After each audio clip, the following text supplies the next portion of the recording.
귀한 찬양 감사합니다. 오늘도 하나님을 사랑하고 예배를 드리기 위해서 오신 여러분에게 하나님의 은혜가 가득하시기를 축복합니다. 여러분, 날씨가 좀 이제 많이 쌀쌀해졌습니다. 예배 드리러 돌아오다 보니까 뒤에서 보니 다들 두꺼운 옷들 입고 계시고 건강하시기 바랍니다. 건강한 게 참 중요하다는 생각을 요즘 너무 많이 느낍니다. 근데 우리 사람이란 존재가 나이가 들어가면 하나하나씩 이렇게 탈이 나잖아요. 그래서 집에 약봉투 개수는 자꾸 늘어나고 약 담으면 속코리는 자꾸 커지고 그게 사람인 것 같습니다. 제 주변에 당뇨를 앓는 분들이 좀 계세요. 그래서 그분들 이래 모습을 보니까 관리를 하려고 참 애를 쓰더라고요. 이제 당뇨가 심하면 심할수록 여러분 아시다시피 당뇨는 이렇게 몸에 당이 너무 많이 나와서 조절이 안 돼서 과해서 생기는 그런 현상인데 그냥 당뇨만 있으면 좀 덜한데 사실은 이 당뇨 때문에 합병증이 오는 게 무섭다 그러더라고요. 그래서 합병증이 와서 좀 심하면 눈이 실명할 수준 갈 수도 있고 손발 끝이 막 이렇게 검해지면서 절단하는 사람도 있고요. 또 장기의 어느 부분에 또 손상이 오거나 혈관 같은 데도 힘들다 그러더라고요. 그래서 당뇨를 가지신 분들은 관리를 참 잘 하시던데 이 당뇨가 가지고 있는 특징이 있습니다. 혹시 아직 당뇨 판단 안 받으신 분은 한번 생각해 보시면 되는데요. 밥을 많이 먹어요. 먹는 걸 많이 먹어요. 다시 가세요. 그 다음에 물을 많이 마셔요. 그 다음에 소변을 자주 봐요. 이 삼다라 그래요. 이게 많으면 이제 당뇨가 가진 사람들의 정상인데 제가 이 당뇨 가진 분들의 모습을 쭉 보다 보니까 이분들이 자기를 관리하는 모습을 보니까 우리 신앙인들이 저렇게 신앙생활하면 되겠다 싶어서 오늘 제가 당뇨 환자의 삶의 모습과 신앙인의 그 패턴을 좀 이렇게 비교해서 보려고 합니다. 오늘 본문의 말씀으로 이제 들어와서 좀 이야기를 보려고 하는데 오늘 읽은 본문은 에레미야 선지자에 관한 이야기입니다. 에레미야 선지자는 여호야김 왕 때 이 에레미야를 쓰기 시작합니다. 여호야김 왕은 유다의 18대 왕입니다. 여러분 잘 알다시피 솔로몬이 왕생활을 하다가 초반에는 참 잘하는데 이 중후반으로 가면 이제 타락하잖아요. 그 결과로 이스라엘이 나누어집니다. 북이스라엘과 남유다로. 그러면서 각자 이제 왕들이 계속 이렇게 전성이 되는데 이 왕들이 하나님 보시기에 참 이렇게 마음 아프게 하는 왕들이 거의 대부분이에요. 한 두세 사람 빼놓고는. 그런 시기를 지내오는 그런 과정에 오늘 이 왕도 하나님 보시기에 별로 잘 못해요. 그래서 이제 하나님께서 예레미야를 통해서 다시 한번 하나님의 뜻을 전하는 것이 오늘 우리가 읽은 본문입니다. 오늘 이 본문을 제가 크게 한 3가지로 나눠서 여러분하고 나누려고 하는데 첫 번째 부분은 1절에서 6절 사이의 이야기입니다. 내용은 그렇습니다. 하나님께서 예레미야를 부르십니다. 그리고 명령하시죠. 예레미야야, 너는 성전에 가서 성전뜰에 딱 서서 거기 오는 많은 사람들한테 내가 네게 명령한 거 하나하나 절대 빠지지 말고 그대로 다 선포해라고 말을 합니다. 그 내용의 요지는 바로 그렇습니다. 여러분, 여호와의 말씀에 순종해라. 그리고 율법대로 행해라. 그러면 내가 재앙을 내리기로 했던 그것을 거두어 드리겠다가 요지입니다. 그래서 예레미야는 그 말을 하려고 거기에 갑니다. 그런데 여러분 5절을 잠깐 보시면 특이한 단어가 하나 나옵니다. 꾸준히 보냈다. 나의 종 선지자들을 꾸준히 보냈는데 그 말에 순종 안 하더라 이렇게 되어 있습니다. 여기서 꾸준히라는 단어가 참 중요합니다. 다른 성경을 번역해서 보면 끊임없이 지속적으로 계속 보냈다 이 말입니다. 다시 말해서 하나님께서 하나님의 뜻을 한 번만 하고 만 게 아니고 계속 보냈다는 겁니다. 계속. 거듭해서 끊임없이 반복해서. 그런데 이스라엘 백성들은 하나님께서 보낸 사람들의 말을 들었다 안 들었다? 안 들었다 이 말입니다. 여러분, 여기서 잠깐 한번 생각해보고 갔으면 좋겠습니다. 저는 하나님 생각을 해보려고 합니다. 하나님 이렇게 그냥 선지자 한 번 보내가 몇 번 보내가 말 안 들으면 그냥 포기하시면 안 되겠습니까? 네 맘대로 살아라. 내 말 안 들었는데 내가 왜 하겠노? 철들만 돌아오겠지 하고 이렇게 하면 안 될까요? 오늘 본문에 보면 끊임없이 계속 꾸준히 보냈다는 말은 오해할 수도 있습니다. 하나님이 도대체 집착하시는 거 아이가 우리한테. 그런데 여러분, 정답은 여러분 다 아시죠? 집착이 아니고 하나님 사랑입니다. 여러분, 하나님하고 우리는 보통 관계가 아닙니다. 언약 관계입니다. 이 언약이라는 단어를 좀 설명하려면 이스라엘의 옛날에 계약하는 것들로 이야기가 좀 가야 되는데, 옛날 이스라엘 고대 근동에서는 사람끼리 계약을 할 때, 약속을 지킬 때 짐승을 잡아서 이렇게 배를 갈라서 쫙 쪼개 놓습니다. 그리고 거기를 왔다 갔다 하죠. 그래서 니는 내하고 계약 맺은 거를 어떻게 하라고? 지키라고. 만약에 안 지키면 니 이 꼴 난다, 죽는다 이 말입니다. 그걸 계약이라 합니다. 하나님께서 아브라함하고도 언약을 맺으셨고 야곱하고도 맺었어요. 우리에게 크게 와닿는 구약의 언약은 시내산 언약이에요. 이스라엘 백성을 출애굽시켜가지고 나와서 광야 시내산 쭉 와서 하나님께서 이스라엘 백성하고 모세를 통해서 언약을 맺죠.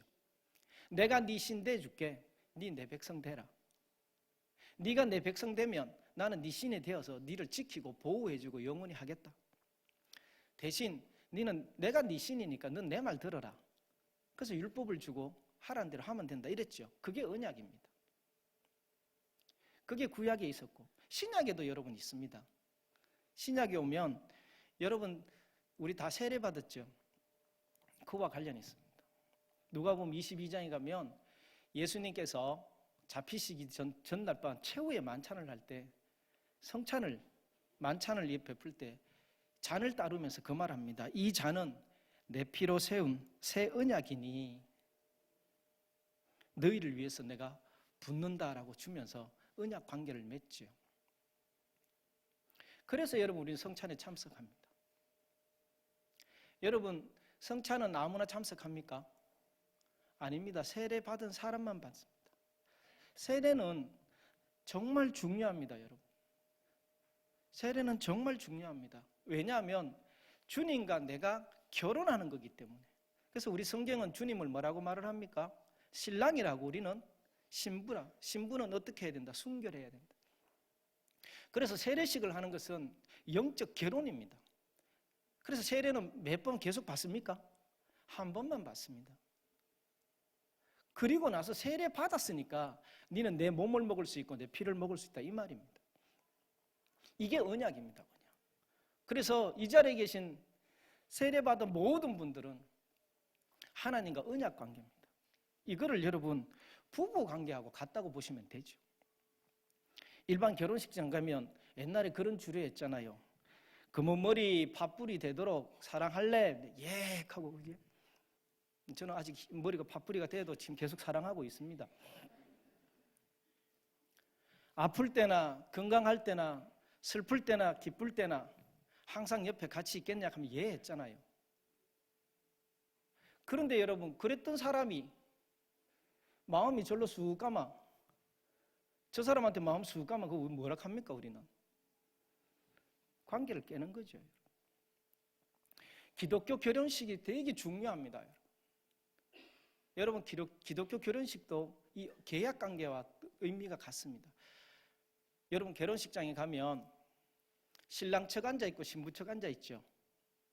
그 사이로 신랑 신부가 들어갔다 나옵니다. 맞죠? 이게 아까 계약하고 똑같습니다. 그래서 그거 깨지면 돼요? 안 돼요? 안 돼요. 그래서 기독교 결혼식에는 성경책 위에 신부 손 얹고 신랑 손 얹고 그 주례자가 기도 딱 하면서 죽는 일 이외에 하나님이 갈라놓는 일 이외에는 있으면 안 된다 하는 그 계약이 그렇게 중요한 거예요. 그런데 이걸 모르고 결혼식해요. 여러분 돌아와서 우리는 주님과의 관계가 그만큼 의미 있고 중요합니다. 그렇기 때문에 이스라엘 백성이 아니 내가 이 언약 관계인데 내가 자꾸 딴짓하고 엉뚱한 데 가고 자꾸 언약 관계를 깨려고 하니까 하나님의 마음은 더 아픈 거예요. 더 힘든 거예요. 그래서 사랑하니까 보내고 야야 그만해라 하는 거예요.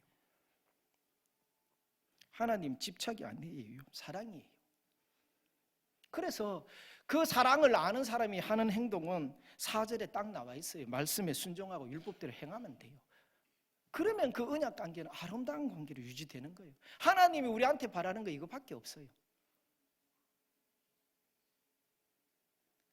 오늘도 우리를 사랑하신 하나님, 예수님의 그 사랑을 여러분 느끼시길 바랍니다. 아시길 바랍니다. 그래서 사랑하시되 끝까지 사랑하신다는 그 말뜻을 여러분 아셔야 합니다. 십자가에 못 박혀 죽으시면까지도 사랑했다는 그 사실을 여러분 우리는 절절히 알아야 합니다. 왜 죽으셨어요? 왜 내 대신 죽어요? 언약 관계니까. 언약 관계. 내하고 네하고는 갈라설 수 없는 관계니까. 그래서 여러분 우리는 예수 그리스도가 좋은 겁니다. 이제 두 번째 단락으로 가면 7절에서 11절 이야기를 하려고 합니다. 이제 예레미야는 하나님께서 가라 하이 갑니다. 그 가서 사람들한테 전합니다. 전하는 내용은 다시 한번 보면 4절에서 6절까지 이야기입니다. 여러분 같이 한번 보실까요?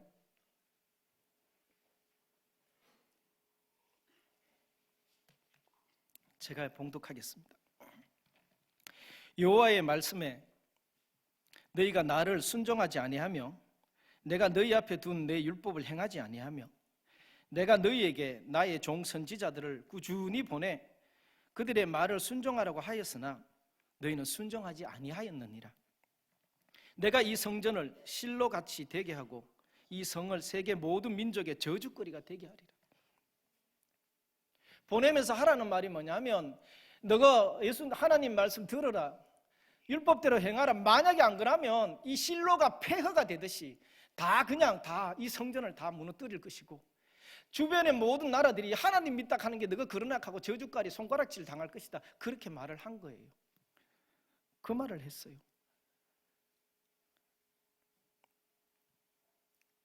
그런데 여러분 이 말을 들으면 백성들은 어떻게 해야 합니까? 하나님의 선지자가 말을 했으면 백성들은 어떻게 해야 됩니까? 들어야 되지 않나요? 그런데 여러분 오늘 본문에 보면 들어요 안 들어요? 안 들어요.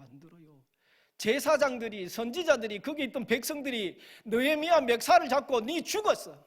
넌 죽어. 어디 감히 여기서 그런 대도 안 하는 소리 하고 앉아서 멱살 잡고 죽이려고 해요. 여러분 본문 보시면 그래요. 8절에 뒤에 가면 너는 반드시 죽어야 하리라. 여러분 느헤미야 심정이 어땠을까요? 하나님의 뜻을 전하러 왔는데 느헤미야 심정은 어떨까요? 아니 치우고 하나님의 심정은 어떨까요?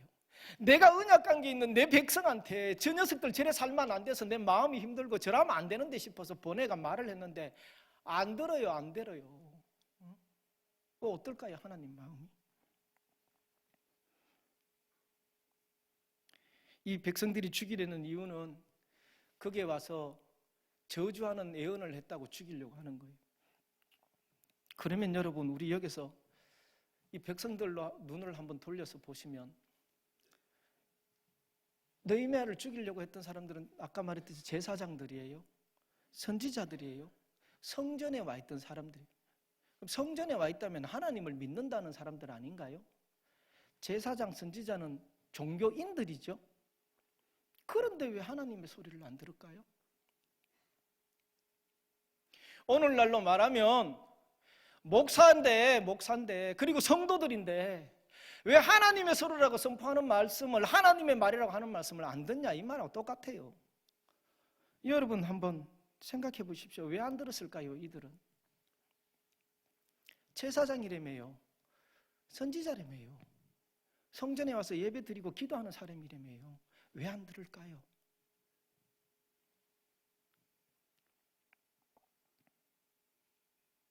도리어 그 말을 전하는 예레미야를 죽이려고 해요.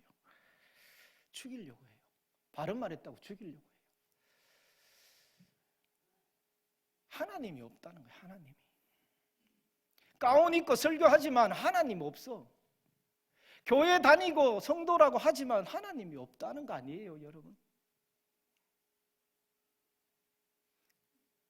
하나님이 없는데 어떻게 성도가 돼요? 여러분, 결혼했는 부부가 부부끼리 사는데 그 사람 속에 내가 없대요. 내가 없대. 그거보다 더한 거죠, 사실은. 비유를 들 게 없어 이렇게 들지만. 이게 오늘날 우리 신앙의 모습이에요. 한국교회의 모습이에요. 오늘날 시대가 그래요, 시대가. 옛날에는 신중심이라 그래, 신본주의였고, 좀 지나서 우리 장로님 기도했던 것처럼 인본주의가 왔어요. 사람이 중심이 됐어요. 그러니까 신이 필요 없어져요. 그런데 지금은요, 인간 중에도 개인이 중심이에요. 개인 중심주의라 그래요. 이게 포스트 모던의 문제예요. 개인이 중심이란 말은 뭐냐 하면, 그래도 인간 중심일 때는 약속이 있고 기준이 있고 잣대가 있고 윤리가 있고 도덕이 있고 사랑, 박애 이런 말들이 있었는데, 개인이 오면 이거 다 필요 없어. 내가 기분 좋아야 돼. 내가 좋아야 돼. 그래서 저 일이 모두가 보기에 별로 안 좋은 일이고 나쁜 일인데도 불구하고 내가 좋아하면 그건 좋은 일이야. 저 사람 보는 사람들을 볼 때는 별로 좋은 사람 아닌데 저 사람이 내 인데 잘해주고 우리 둘이 좋으면 좋은 거야. 좋은 사람이 되고 말았어. 그래서 같이 해야 되고 뭘 해야 되고 이런 것들 내가 하기 싫으면 안 해. 하고 싶으면 하고 하기 싫으면 안 해. 듣는 것도 마찬가지. 듣고 싶은 것만 듣고 듣기 싫은 건 안 들어. 하고 싶은 일만 하고 하기 싫은 일은 안 해. 그래서 책임도 없고 의무도 없고 역사도 없고 진리도 없고 기준도 없고 잣대도 없어. 이러니 교회 되겠어요? 교회 되겠어요? 그 시대에 사는 성도님들이다 보니까 오늘도 우리도 거기에 들어가는 거예요. 그래서 내 같은 목사 먹고 살기 힘들어요. 그래서 성경이 필요 없는데 내가 신인데 아무리 설교한들 들어요? 안 들어요. 똑같아요, 여러분. 그래서 저는 오늘 우리 언성의 성도들만큼은 이 말 해주고 싶은 거예요. 청종해라, 청종해라. 누구 말에 청종해요? 하나님의 말씀에 청종해요. 하나님의 말씀에 청종해요. 여러분, 청종이란 단어는 지나가는 오토바이 소리 듣기 싫어도 그냥 안 듣고 싶은데도 들리는 그런 게 아니고요. 내가 관심을 가지고 집중해서 듣는 것을 청종이라고 해요. 하나님 말씀에 관심을 가지고 집중해서 들을 때 내게 와서 내가 그 말씀을 가지고 살아가는 거죠. 성경의 가장 기본 논리 아니에요. 나는 옆으로 밀려나고 내 안에 중심에 누가 와요? 하나님이 오시는 거예요. 하나님의 말씀이 오시는 거예요. 예수 그리스도가 오시는 거예요. 성령이 역사하게 하시는 거예요. 그럴 때 내가 살아나는 거예요. 그런데 여러분, 내가 들어와 있고 인간이 들어와 있을 때 이 세상이 제대로 가세요? 안 가잖아요. 안 가잖아요. 지금 인간이 들어있고 자기가 들어와 있는 이 세상은 제대로 가지 않아요. 당연하죠. 하나님이 없는데 어떻게 제대로 가요? 그걸 지금 말하는 거예요. 그래서 여러분, 우리 회개해야 돼요. 회개해야 돼요. 내 안에 누가 있어서? 내가 있어서. 내 안에 누가 있어야 하는데? 하나님이 계셔야 하는데. 계셔야 될 분이 계시고 잊지 말아야 할 내가 있으니 회개해야죠. 그래서 여러분, 우리는 그 회개할 때 하나님을 내 중심에 두다 보니 내 부족함과 내 잘못과 나의 모난 것들이 보이게 되고 더 회개하게 되고 겸손해지는 거 아니겠습니까? 이래 물어서 어떨지 모르겠지만 여러분 안에 누가 계십니까? 여러분, 회개라는 단어 저는 좀 강하게 씁니다만은 몸이 아파서 그냥 대충 아프니까 이렇게 그냥 적당히 버티다가 진짜 심각한 병에 들어서 의사한테 갔더니 의사분들 그래 말하죠. 뭐하고 인자 왔어요? 뭐하고 인자 왔어요? 진자고지. 이제라도 고쳐봅시다 하면 어떡합니까? 고개 푹 들고 미안합니다. 그리고 의사 시키면 시킨 대로 다 하겠다 하고 하지에. 그게 회개입니다. 그게. 하나님 앞에 고개 들고 내 멋대로 살았던 거 잘못했다 하고 하나님 고치라 하는 대로 살아나는 대로 바꾸고 살아야죠. 그래야 나아요. 그걸 회개라고 나는 생각해. 우리 그거 해야 된다.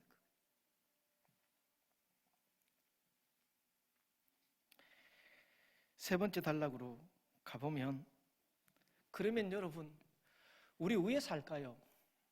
어째 살만 잘 살까요?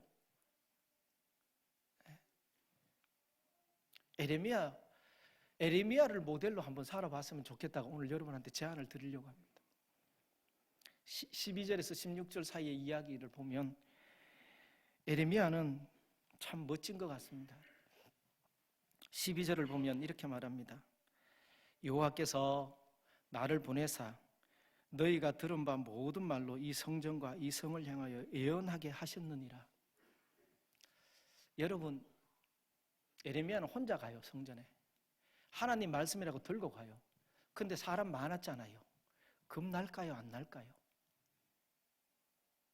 두려움이 있었을까요? 없었을까요? 저 같으면 두려웠을 것 같아요. 이렇게 많은 사람들 앞에 가가 여러분들이 다 내 멱살 잡으면 나 안 떨겠습니까? 그런데 가요. 왜 갈까요? 가락하니까. 하나님의 사람은 순종이에요. 순종. 그냥 예레미야는 가요. 하나님의 소리를 제대로 들은 사람은 그 제대로 들은 대로 순종해요. 가요. 그 길 가요. 가가 멱살 잡히고 때려 죽인다 소리 듣더라도 가요. 이게 예레미야였어요. 이게 하나님의 말을 제대로 듣는 사람의 놀라운 모습이, 삶의 모습이. 그리고 당당하잖아요. 당당해. 하나님의 음성을 듣고 간 사람은 당당해요. 여러분 14절과 15절을 우리 같이 한번 볼까요?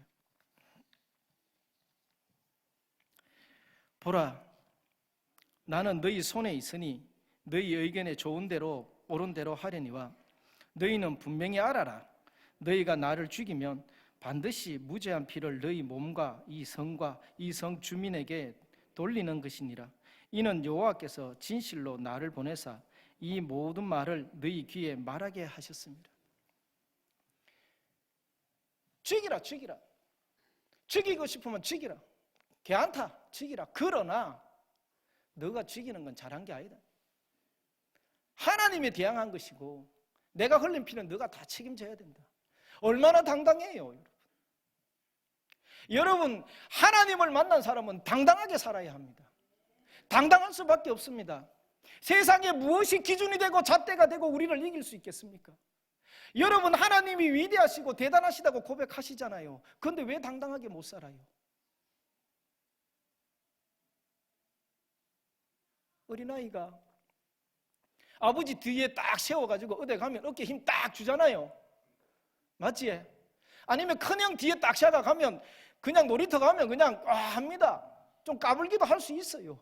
우리 그래야죠. 하나님이 어떤 신인데, 어떤 세상의 신도 신이 아닌데, 참신은 하나님밖에 없는데 그분을 나의 아버지라고 고백하고 내하고 언약 맺고 사시는데, 내가 아무리 도망가도 나를 따라와서 야야 그러면 안 돼 하고 관계를 유지하시는 분인데, 그분이 계신데 왜 우리 주눅 들고 살아요? 돈신 앞에 주눅 들고, 학벌신 앞에 주눅 들고, 권력신 앞에 주눅 들고, 자식 잘 되는 신 앞에 그 주눅 들고, 왜 그래 살아요? 아니에요, 여러분.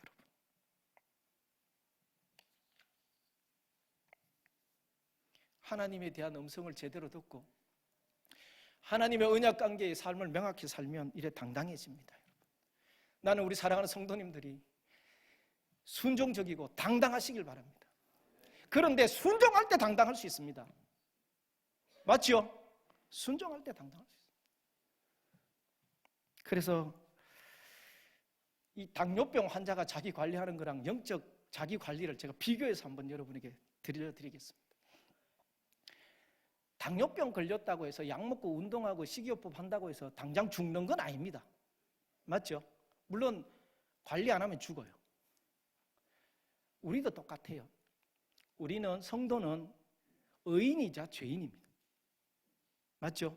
예수 그리스도를 나의 구주로 고백하는 순간 하나님은 우리를 의인이라 칭하십니다. 그러나 이 땅에 사는 동안 죄인도 겸해서 삽니다. 이걸 성도의 이중적 삶이라 합니다. 그래서 하나님과의 관계를 잘 유지 못하면 우린 죄인의 강도가 커져서 죄를 짓는 거와 죄인이 되는 거죠. 여러분, 예수 그리스도를 나의 구주로 고백했지만 가끔 내 속에 잘못이나 엉뚱한 생각들 들어와요, 안 들어와요? 들어오죠. 왜냐하면 죄인의 그 선성이 아직 남아있으니까. 그럼 이게 완전히 언제 이 죄인의 근성이 없어지느냐? 주님 앞에 가서 주님이 모든 걸 심판하신 그 다음에 우리는 온전히 의인으로 삽니다. 그래서 이 땅에 살면서 우리는 의인이자 죄인의 모습을 같이 이중적으로 살아요. 그러니까 관리를 잘 해야 돼요. 뭐를 강하게 키워야 될까요? 의인의 삶을 강하게 키우는 거죠. 똑같죠? 자, 그러면 당뇨 환자는 먼저 먹는 걸 조절 잘 하더라고요.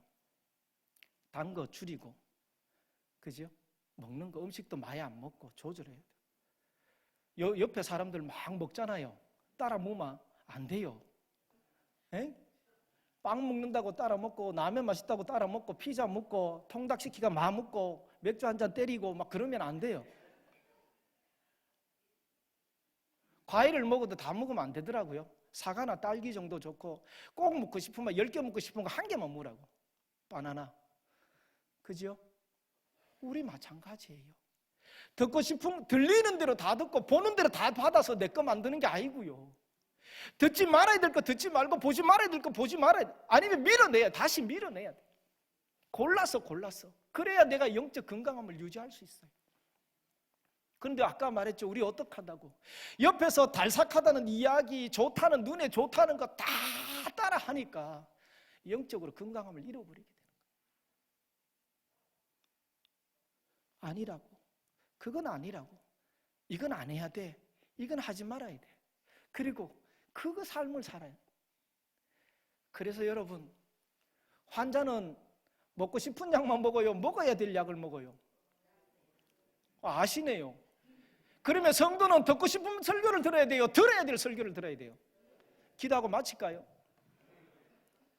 그거예요, 여러분. 하나님의 사람은 보고 싶은 대로 보고, 듣고 싶은 대로 듣고, 하고 싶은 대로 하는 게 아니에요.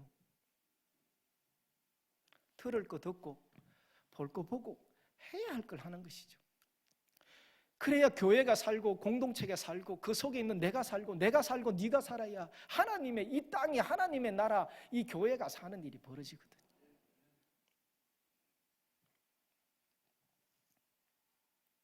그 다음에 이 당뇨 환자들은 운동 열심히 해야 돼요. 운동. 특히 하체를 키우라 그러더라고요. 그래야 튼튼해지니까. 그리고 뱃살 빼야 되잖아요. 체중 빼야 돼요. 몸 유지하고. 그거 꾸준히 해야죠. 우리 그럼 영적인 운동은 뭘까요? 훈련받아, 훈련. 교육받아야죠. 제자가 누구냐고, 예배가 뭐냐고, 찬양이 뭐냐고, 성도의 생활이 뭐냐고. 교육받고 훈련받고 교육받고 훈련받고. 그래서 영적 무장을 단단히 해야죠. 그래야 이단이 와도 어이 됐다, 그거 틀렸다 하고 탁탁탁 말을 할 거 아니에요. 이단이 와가 달싹한 말에 그거 혹 빨려가는 거예요. 왜 그럴까요? 훈련받고 준비 안 됐으니까. 아이들 말로 맞짱 뜨면 지니까. 그래서 여러분, 하나님의 사람은 영적 강건함을 위해서 훈련받아요. 훈련. 교육받고 훈련받고 배우고. 그리고 약물 복용을 꼭 하잖아요. 사실 당뇨 판정 탁 받으면 제일 먼저 의사가 뭐부터 하라 그러죠? 약부터 뭐라 합니다. 일단 낮추고 보자고. 그리고 식이요법이나 운동요법을 병행하라고 그러죠. 그게 잘 되면 나중에 약을 끊는 경우도 있죠. 약이 그것을 순간 딱 잡아주고 평균시켜 주니까. 여러분, 우리도 약 먹어야 돼요. 이 거룩한 대예배 시간에 이렇게 예를 들어서 죄송합니다만 우리는 무슨 약 먹어야 됩니까? 맞아요. 신약 구약 먹어야 돼요. 하나님의 말씀을 먹어야 해요. 우리는 하나님의 말씀을 다른 말로 영의 양식이라 그래요. 어떤 먹거리보다 중요하고 어떤 먹거리보다 우리 몸에 딱 맞고 이걸 먹어야 제대로 살아간다는 이 하나님의 말씀을 양식을 먹고 살아야 합니다. 이 어르신들은 아침에 일나가지고 시간 나면 성경책 펼쳐놓고 성경 읽으시고 찬송가 부르고 저녁에 성경책 펴고 일하고 돌아오셔가 성경책 펴놓고 이래 있다가 그래가 꼬꾸라 주무시기도 하고 그런 모습 계셨는데 요즘 사람들은 성경책 펼치지를 않아요. 바빠요. 바쁘대요. 그래서 어른들 비유, 근데 참 이런 비유 드리기 별로 안 좋아하는데 툭탁 신앙 한다 하잖아요. 툭탁 신앙. 그렇죠? 몰라요 이 말? 예, 모르시는 분들에서 말씀을 드려야 되겠군요. 주일날 교회 갔다 오면 이거 저 선반 위에 올려놔요. 주일날 되면 어떻게 해요? 꺼내면 뭐가 앉아있어요? 먼지 털고 와야 되잖아요. 여러분 성경은 장식용 아니에요. 액세서리 아니에요. 우리가 먹어야 될 지금 하나님께서 예레미야를 통해서 이스라엘 백성에게 전해줬던 것과 같이 이 성경이 우리한테 매번 전해주는 그 말을 먹어야 되는 게 성경이에요. 이걸 먹어야, 이 약을 먹어야 우리 제대로 살아요. 그런데 이 약 안 먹잖아요.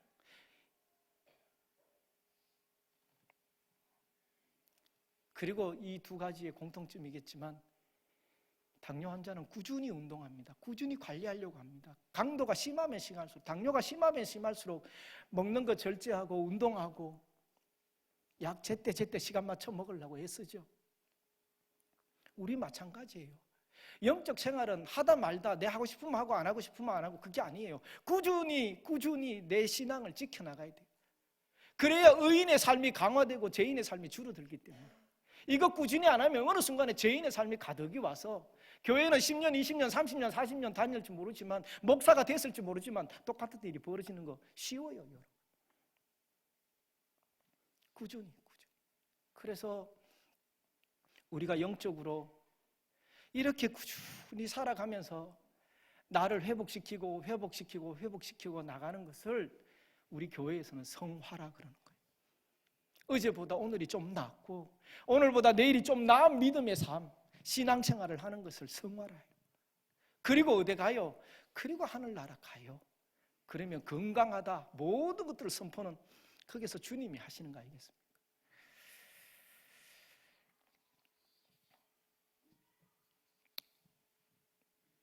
우리 은성의 모든 식구들, 사랑하는 성도님들은 하나님의 소리에 청정하는 삶으로 영적 당뇨병 제발 걸리지 마시고 건강한 삶을 사시길 기원합니다.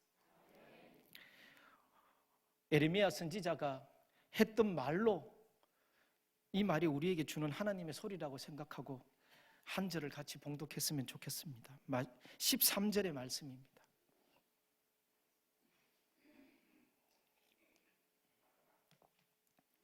같이 읽을까요? 그런즉 너희는 너희 길과 행위를 고치고 너희 하나님 여호와의 목소리를 청종하라. 그리하면 여호와께서 너희에게 선언하신 재앙에 대하여 뜻을 돌이키시리라. 성경은 1.1획도 더하거나 빼면 안 됩니다. 그렇죠? 근데 제가 오늘 더하거나 빼보겠습니다.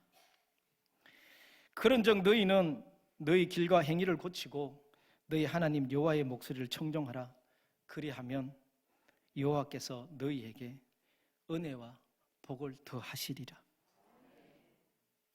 뒤집으면 그 말이잖아요. 그런 삶을 사는 우리가 됐으면 좋겠어요. 여러분, 신앙이란 하나님의 말씀을 바르게 믿는 것이고, 그리고 거기에 더하기 하나님의 말씀을 지키는 것이 신앙입니다.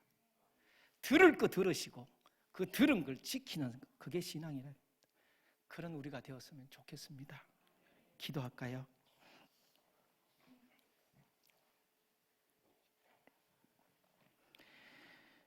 내가 사람의 방언과 천사의 말을 할지라도 사랑이 없으면 소리나는 구리와 울리는 괭가리가 되고, 내가 예언하는 능력이 있어 모든 비밀과 모든 지식을 알고 또 산을 옮길 만한 모든 믿음이 있을지라도 사랑이 없으면 내가 아무것도 아니요, 내가 내게 있는 모든 것으로 구제하고 또 내 몸을 불사르게 내줄지라도 사랑이 없으면 내게 아무 유익이 없느니라. 사랑은 오래 참고 사랑은 온유하며 시기하지 않으며 사랑은 자랑하지 아니하며 교만하지 아니하며 무례히 행하지 아니하며 자기의 유익을 구하지 아니하며 성내지 아니하며 악한 것을 생각하지 아니하며 불의를 기뻐하지 아니하며 진리와 함께 기뻐하고 모든 것을 참으며 모든 것을 믿으며 모든 것을 바라며 모든 것을 견디느니라. 사랑은 언제까지나 떨어지지 아니하되 애언도 패하고 방언도 거치고 지식도 패하리라. 그런즉 믿음, 소망, 사랑 이 세 가지는 항상 있을 것인데 그 중에 제일은 사랑이라. 하나님, 오늘 우리에게 주신 이 하나님의 말씀에 순종하며 살아가는 우리 되게 하여 주시옵소서. 오늘도 영적 강건함을 위해서 달려가는 언성의 모든 가족들 위해 그 삶 위에 하나님 함께하여 주시옵소서. 예수님의 이름으로 기도합니다.